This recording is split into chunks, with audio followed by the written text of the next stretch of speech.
Hi, and welcome to episode 29, I believe, of Holistic Movement with me. And I thought I'd open up with a mythological story, the story of Medusa. Why? Because, as Joseph Campbell said, mythology is biology. Some of you may know the story of Medusa. It's the snake haired woman, and when she would look at people, they would turn to stone. So Perseus wanted to kill her, and he didn't know how, so he went to Athena and asked her. And she said, don't look directly at her because then you'll be turned to stone, right? So Perseus thought, okay, I'm going to take my shield and I'm going to look at the reflection of her. And he was successful. And he cut off her head. What I didn't know is that there are two different endings to the story. After he chopped off her head, two things appeared out of her head. One was a giant, one-eyed giant, Chrysalor, I believe, maybe I'm pronouncing it wrong, with a golden sword, which represents truth and clarity. Also, what emerged was Pegasus, the white-winged horse, which represents freedom and inhabiting the body and transformation, flying, right? The other ending was that Perseus collected 2 drops of blood. One drop, if you touched it, you could die. The other one represented emerging and rebirth, emerging from the ashes, transformation. So why do I bring up this story? When we are frozen and turned to stone by situations similar to Medusa, in psychology, they term this fright paralysis. You go into dorsal vagus tone, this position. I witnessed this last week with a friend of mine's son, when he was rejected by a group of friends of his, and he was ostracized from the group. And he just, I don't know what to do. I used to do this as a kid, and I'm sure some of you have been through this situation before, when you're overwhelmed with too much stress, and just, okay? It can happen in war, it can happen from work, and it can happen from being rejected, it can happen from emotional and physical abuse. And so then, after the fact, how do we emerge out of this like Pegasus and transform ourselves and touch the one vial of blood which helps us be reborn and not die and not stuck in the old freeze paralysis as before? We do it through the breath. So let's get to it. Right up here. I'm going to lie on my back. And we're going to do the V breath. Now, what is the V breath? I want you to imagine a V like this. Yep, I just did this position. A V right here, and I'll put some arrows here so you can trace it with your breath. The base of the V is your butthole, and then the V goes right up the pelvic bowl to the sides of your rib cage, okay? So what I want you to do is imagine when you inhale, the breath coming in your butthole, and then coming up through the pelvic bowl, then through the abdominal region to the sides of your rib cage, and you're expanding the rib cage. And then when you exhale, it comes down from the sides of your rib cage all the way through the pelvic bowl and then down out through your butthole. Now, why are we doing this? We're doing this because we want to create space in the pelvic bowl region and your prostate, your uterus, your bladder, and then all the internal organs here to create depth and space. And then they expand the ribcage outward to the sides, like what we did before in previous episodes of expanding that ribcage to the sides. Okay, so let's get to it. But first, I want you to feel how your spine is touching the mat, how your legs, how your butt, and notice your breath. Is it difficult to breathe right now? And then on the inhale, and I'll draw that V, and I want you to trace it. So here we go. Butthole, pelvic bowl, abdominal region, sides of the rib cage, and then exhale, sides of the rib cage, abdominal region, pelvic bowl, coming out. Now you do it. I'll stop yapping.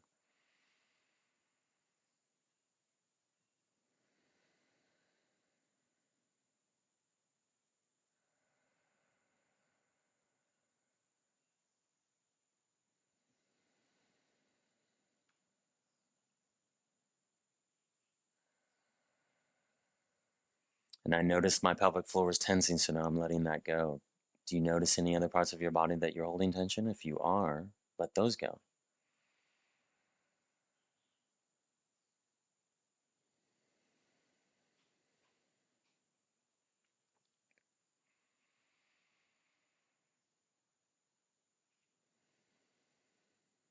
And what are you noticing here? For me, I feel when on the inhale, I feel like my rib cage and my spine is growing. I'm becoming taller, which I don't want to be, but I do feel spaciousness, which is wonderful.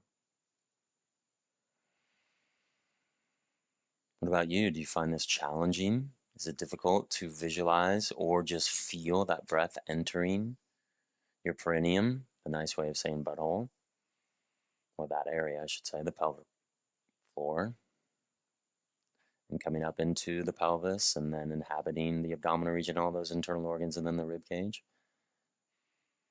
Let's take a few more.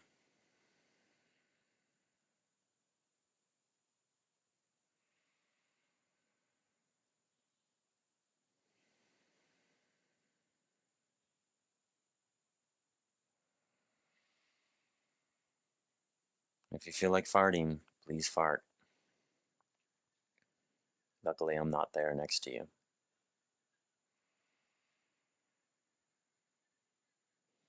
Okay, keep concentrating on that breath and let your body fall even more now.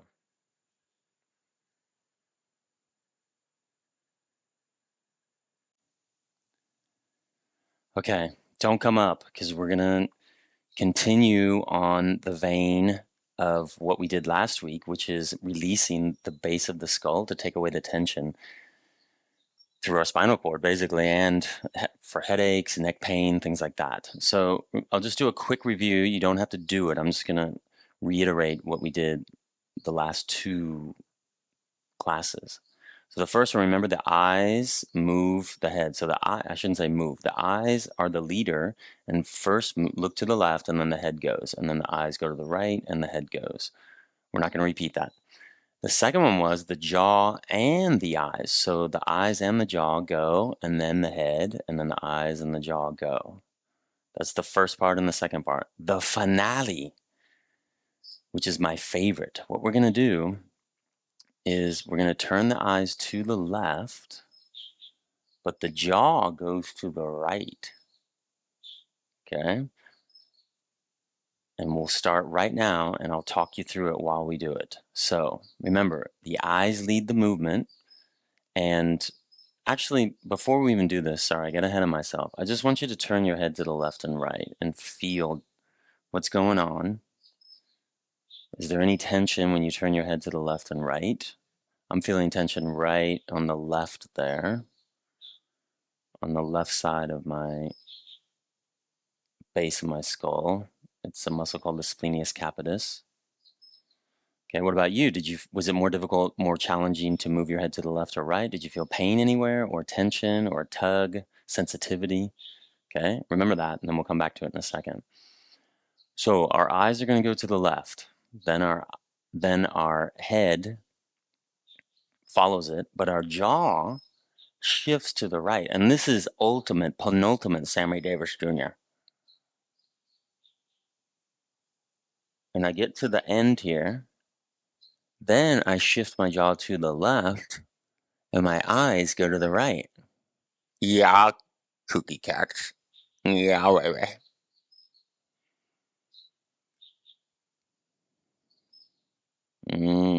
This side's way more challenging for me.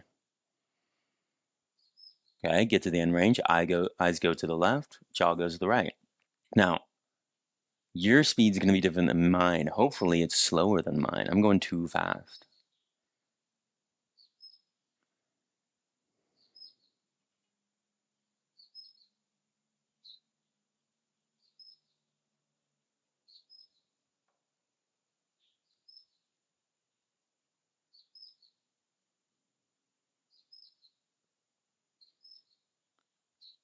And when you do this, do you notice that I just noticed that I was holding tension in my shoulders when I shifted the jaw, especially at the end range of my right.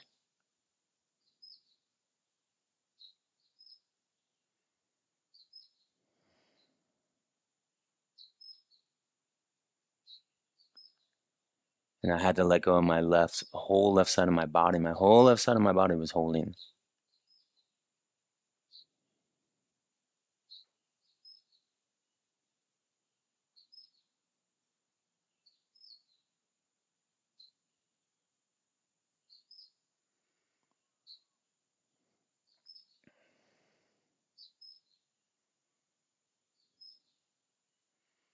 Let's do one more on each side.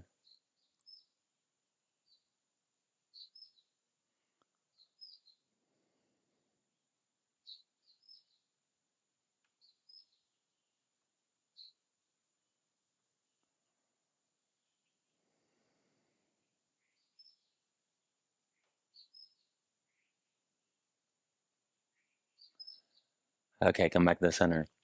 Yeah, baby, you look fabulous. If only Frank was here. Okay, now, can you relax your jaw and your eyes fully and let your whole body fall into the floor?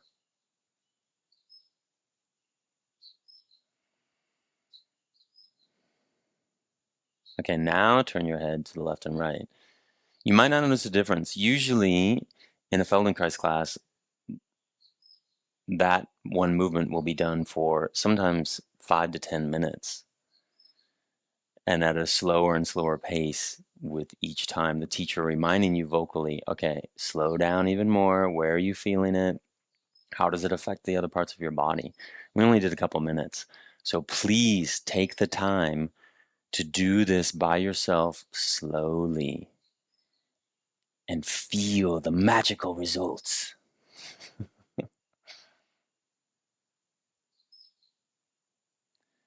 Let's rest a little bit longer. Take some breaths here.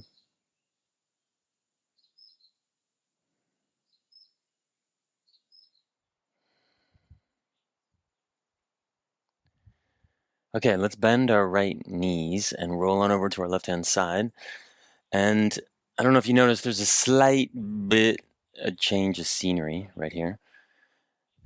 Transferring to the beach. And the next position, we're going to come stand up.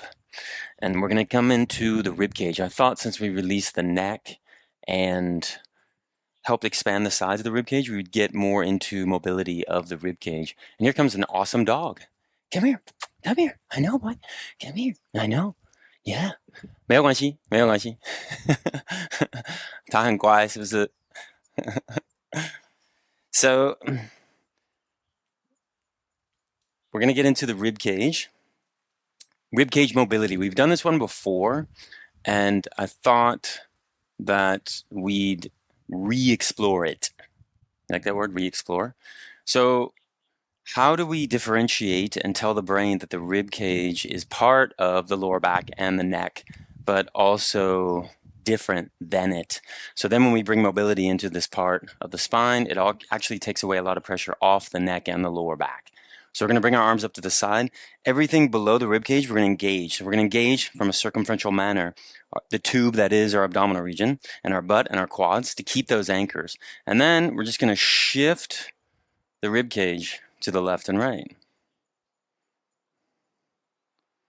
Just shift it. Sorry for the wind there. It's monsoon season, and the rains will be coming soon. Okay, now, when we shift to the left and shift to the right, which side do you feel is more malleable or more easily shifted? When I shift to my right, I can shift a little bit more, actually to my left, this way. But then when I shift to the right, my obliques, my internal and external obliques, are preventing me from shifting as much. Let's do a few more. Yep, and I was tensing my jaw, so I'm relaxing my jaw now. We're getting also the attachments of the quadratus lumborum, the QL, I'll post something here, that connects the rib cage to the spine to the pelvis, to the lower back. Okay, let's drop the arms, let's rest here. Next one, we're gonna do some side bending, and we're just gonna lengthen the sides of the rib cage. So if I show you from your perspective, if I show you from this perspective, I'm gonna lift my left arm up and I'm gonna lean to the right. I'm still keeping my butt and my quads tight. And then I'm leaning to my left with my right arm up. Now you don't have to do that, you can just without the arm, but I add the arm because the attachment for the lats and the pecs is right on the front and inner side of your arm. Embryologically, when we were embryos, little fish in our mommy's uterus, the lats and the pecs were one muscle. It was like a cape draping over us. Yep, I'm still keeping those butts. I'm still keeping my butt and my quads tight. You can lengthen you can engage the abdominal region if you want to. You get a little bit more of a pull. Let me turn back to face you here. Yep.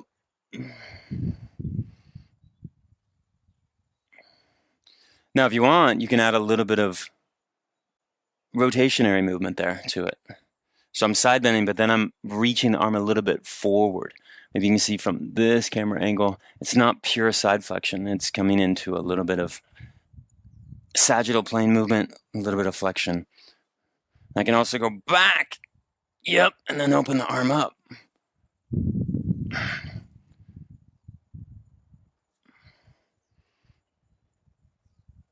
A little bit more challenging there, but I like that one.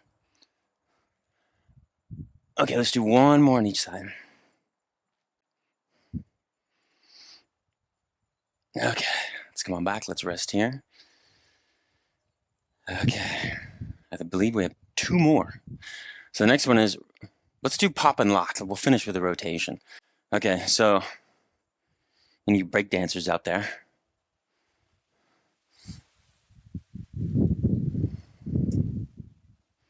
we're pushing the rib cage forward, bringing it back. Pushing the rib cage forward, bringing it back. I'll show you from this angle. Pushing it forward, bringing it back. Everything below the rib cage is engaged. Abdominal region, butt, quads. Think of the anchor. The anchor doesn't move. It's the boat that's moving because the motion of the ocean. So I'm slouching. I'm actually coming into flexion with my whole rib cage, and then I'm coming into extension, proud as a peacock. So woe is me. And then, yeah, I'm a badass, but I'm faking it, overcompensating.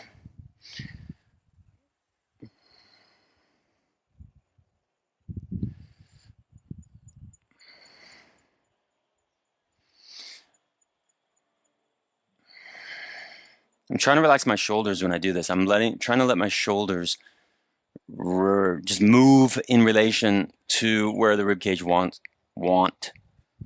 the shoulders to move.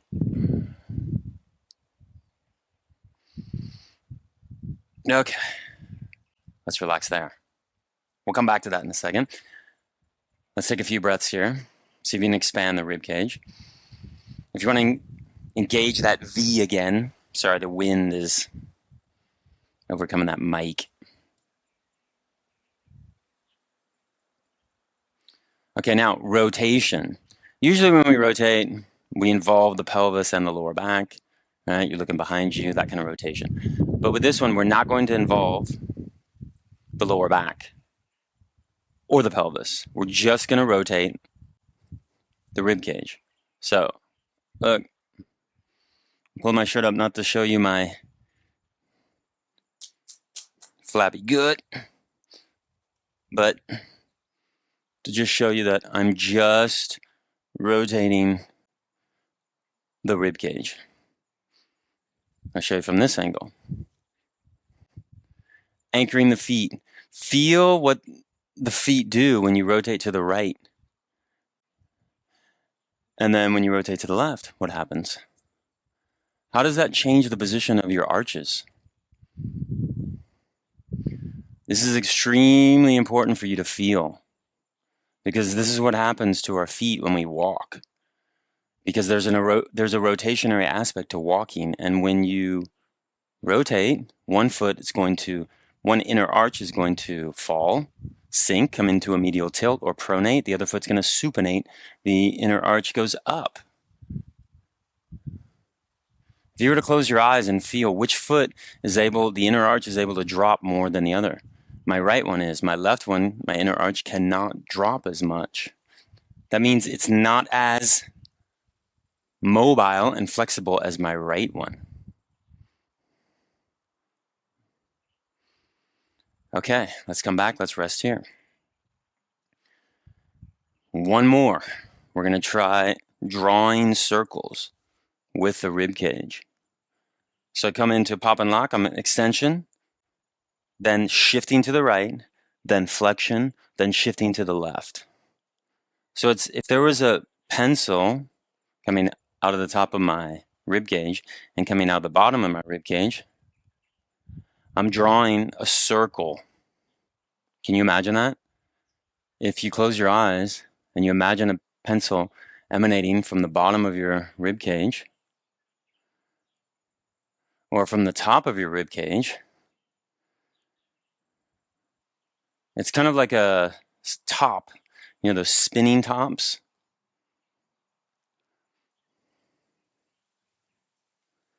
Yeah. Okay, now switch direction.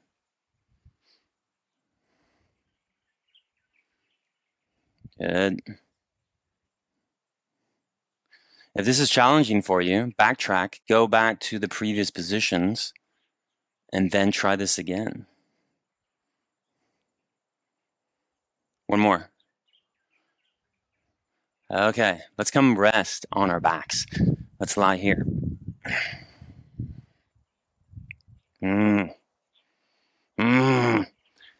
That grunt of feeling. I can feel my ribcage just so turned on right now. You pervs, don't even. I know, right when I said, I was like, oh, shit. There's no erection coming out of my ribcage, folks. I feel the muscles and my lungs and the ribs turn on. Feel alive. Breath, circulation, lymph, nervous system signals running through it. What about you?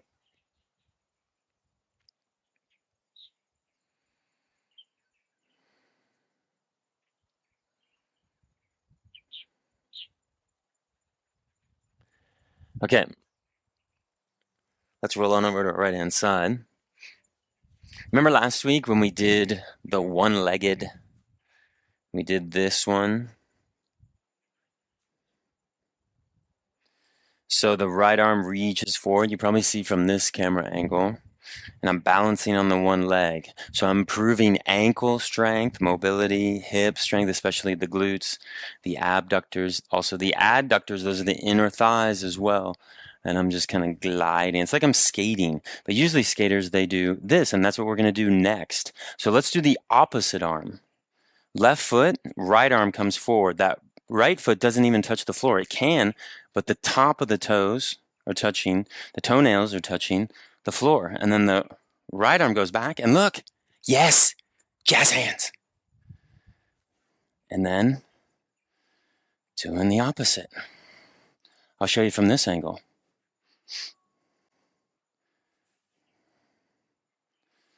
So I'm also getting the rib cage involved, and the rib cage is pulling eccentrically on the pelvis and the muscles of the pelvis and the muscles of the legs. What is eccentric again?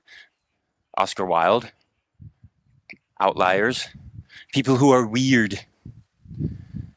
But eccentric also means the tissue is being pulled long, but also At the same time, when we do positions like this, it's being strengthened.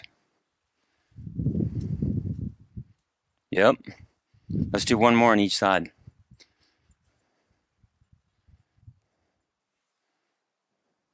Get that last jazz hands in. You don't know when you'll be able to get jazz hands again. Jazz hands. Okay, let's lie on our backs.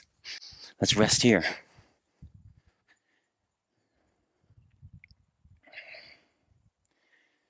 Be bodyful here. Not mindful, bodyful. How's your breath now?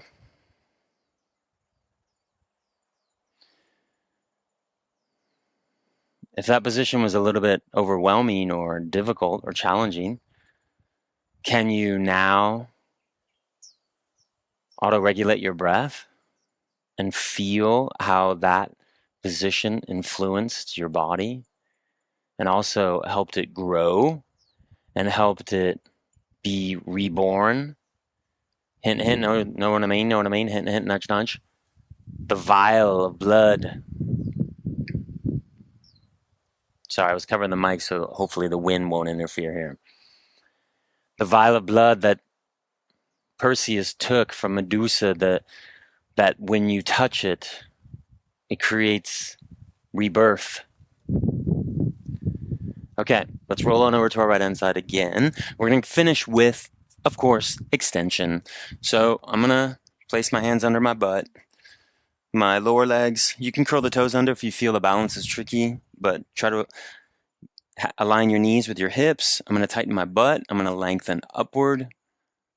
I'm going to lengthen my whole neck upward. I'm not going to let my head drop back. I'm going to engage the muscles in the front of my neck. And then I'm going to push that chest forward.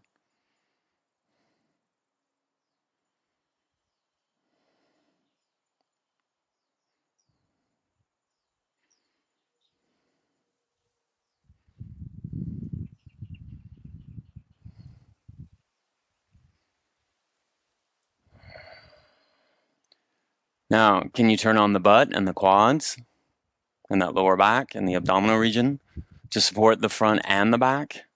And then lengthen upward, keeping the butt tight the whole time, and just lengthening upward. Let's stay for 3 more breaths.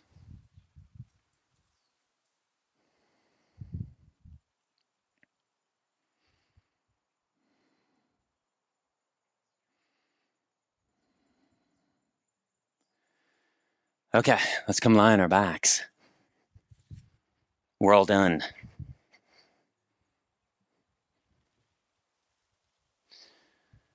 Now, after you lie down, look at your body, make sure it's straight. And then tuck your chin under just a little bit. Feel the position of your shoulder blades. You can adjust them if you need to. And then after you've adjusted your body, can you let your body fall into the floor? And then some homework for you. Next time you feel overwhelmed, stressed, maybe someone hurt your feelings. At the moment, I know it's extremely difficult to be aware of how your body feels, but try after the fact. Your body may be tense, so you're going to close your eyes, and then you're going to feel that tension, and then use your exhale to let go of that tension that was created by being overwhelmed. And if you're very good at visualizing things, imagine yourself as Pegasus, the winged white horse that emerged from Medusa's head and flew out and away. Pure embodiment and freedom from you by calming your nervous system down. See you next week.